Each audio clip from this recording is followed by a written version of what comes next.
Hey, what's up everyone? It's Nicole. Welcome back to my channel. In today's video, I'm going to be talking about something that I have a newfound love for, or something that I realized I loved a lot or reignited a love within me for, and that is basically how much I enjoy and love the Blade series, specifically the first two Blade films, but I do enjoy the third one. It just doesn't hold up as well as the first two. But anyway, so basically this is just going to be me talking about how much I love the films, and I guess kind of why I think they're a little bit underrated, or why I'm a little, I don't know, sad that they don't get talked about as much as I feel like they maybe should be talked about, and just how they kind of just overall hold up pretty well. So let's just go ahead and get right on into it. So the first Blade was directed by Stephen Norrington, and this one came out in 1998, and this is our introduction of Blade, basically. We kind of get the backstory of him, and we learn that he is a daywalker, so he is a vampire, but he's also human, and that he was kind of taken away from his mom, or his mom is supposedly dead, and he's just kind of on the hunt to kill vampire dude who is trying to become like a mega vampire and whatnot. The second one, Blade 2, was directed by Guillermo del Toro, which I did not realize until, again, I watched it recently, and it probably explains why I like this one. That out of the two, Blade 2 is my favorite. That one came out in 2002, and this is kind of similar to the first one in that he's trying to hunt down like a mega vampire, but he is now teamed up with other vampires and who are trying to also hunt down this mega vampire that can hurt both like humans and vampires alike. So it's a little bit different, but a little bit of the same. So the first thing that I love about these films, and again, I didn't notice this when I was younger watching these films, but I noticed it now, is the soundtrack of the films are great. I think they're very 2000s-esque, or especially early 2000s-esque, in that they are very ravey, and even like the hip hop that they use, just I don't know, just very reminiscent of that era. And I think that the soundtracks definitely prove that music is as important as like the visuals that we're seeing in front of us, right? We can't really feel something or feel a certain type of emotion unless the music is also there to kind of like help elevate that scene. But even when I was rewatching these films, even though it's not the general music that I typically like, I found myself kind of bopping along and just like generally enjoying it, thinking like, damn, these songs still are pretty good, even though like, you know, no one really listens to them anymore.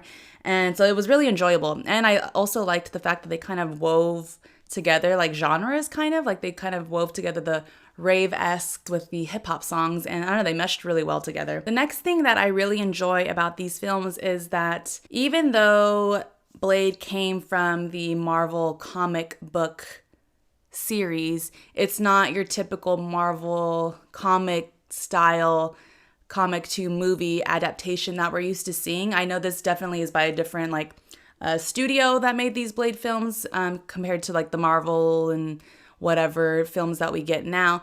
But I like that this kind of came before, because I feel like, well, I mean, they are coming out with a new Blade series, and I am excited to see that, but I feel like this coming out before all that, it allows it to be a little bit more grittier and dark than the ones that we have now.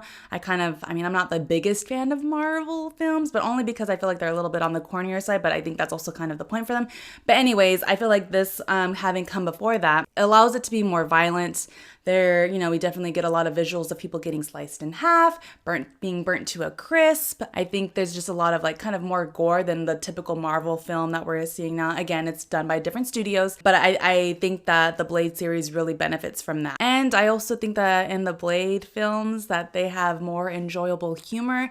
As I said, I do think that Marvel films are a little bit more on the corny side, but again, I do understand that's kind of the point also for those films, but it's just not the type of humor that I enjoy. I feel like it's just, like I said, and I always say, they're a little bit on the corny side, but with the Blade ones, I feel like they have just kind of more enjoyable humor, more like unexpected in a sense. You're not expecting someone to necessarily tell a joke in that moment, and then they kind of do, and then again, it eases the tension. I also enjoy that Blade is not your stereotypical type of hero. I don't think he is aiming to be a hero, and I don't think he's necessarily doing anything for the benefit of like people. I think he's kind of more doing it because he genuinely just hates vampires, and I think he has like that internal struggle within him of also being a vampire. So it's like, you're trying to kill the thing that you hate the most, and that's also kind of part of who you are. I think he's just trying to get the job done, and that job is, of course, killing vampires, and I think he'll do that at any cost necessary. And he doesn't try to be a likable guy. And I think for me personally, again, watching the films over, I noticed that I feel like he doesn't have necessarily as many lines as you would think. He's more of like a stoic, quiet hero type, and I feel like he's definitely more a character that it's like more action. It's based around what he does to these vampires versus what he's saying. And I also think in general that like the CGI is a little bit more on the subtle side with these films. I can say that in the second film when he is fighting Nisa, like their big introductory fight scene together, you can definitely tell that CGI is pretty obvious. And it was a little silly to me, but I think for the time period that it came out in, it was probably really good CGI. I don't really remember noticing it when I was younger the first time I watched these films, but again, watching them again, I definitely noticed it. But that was literally the only scene in all of the films that I really felt like, oh, the CGI is done a little bit crappily. But everything else, I mean, obviously we've seen vampires' faces like open up and all these other crazy things, and I never once thought like, oh my god, there's the CGI. That was literally only that one fight scene. So I think overall they do a pretty good job with that. I also feel like the first two Blade films, so Blade 1 and Blade 2, complemented each other very well. Like I said, they do have similar stories in that there's Blade trying to fight like the big vampire person. I feel like they still were able to create a new story for audiences to enjoy, like him kind of befriending that Nisa, the vampire girl in the second film, and then like her story with her father and all that stuff. So that's like something new and it's something different. I just think that they created new interesting dilemmas for both of these films. Let's get into talking about Blade Trinity now. This one was directed by David Goyer, and that one came out in 2004.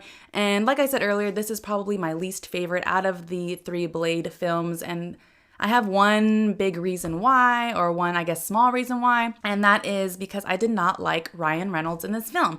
First, I feel like he plays the same character in every single film that he's in, and I feel like because he was in Blade Trinity, he turned what I liked about the Blade films, which is like them being dark, being violent, being a little bit more adult, I guess you can say, and he turned it more into like a joke. Obviously, he says a lot of humorous things, but it just was kind of corny to me. And again, he was turning it into the reason why I don't necessarily like the Marvel films. Not to say I don't like those films, I do, but it's just like on a different level. And so I feel like he was turning it more into that type of film, and I just did not enjoy that. But what I can say is that they do make it into kind of a different story. Yeah, they again are fighting one epic vampire in this film, but I feel like they focused more on the familiars aspect of it and kind of dove more deeper into that, and how these familiars who help the vampires are kind of just as bad as the vampires themselves, and just kind of shows that Blade hates the familiars just as much as he hates the vampires themselves. This film also introduces the, not idea of who is helping Blade, but it kind of is like, okay, who is on the inside? Well, how is Blade able to get all these tools that he has? How is he able to know certain things? And I mean, yeah, he had Whistler, but it's like, there has to be more than just one dude, right? And so I think it kind of shows that aspect of it with where you see like, at their new home base, that they have all these different people doing different things like creating the weapons, But however, I do think it's a little odd that Whistler never told Blade that he had a daughter. I mean, yeah, I know that the daughter came into Whistler's life later on, but still, it's like, how are you and Blade around each other all the time, and you never once think to bring up, oh, I recently discovered I have a daughter? Like, that's, I don't know, it's just a little weird to me.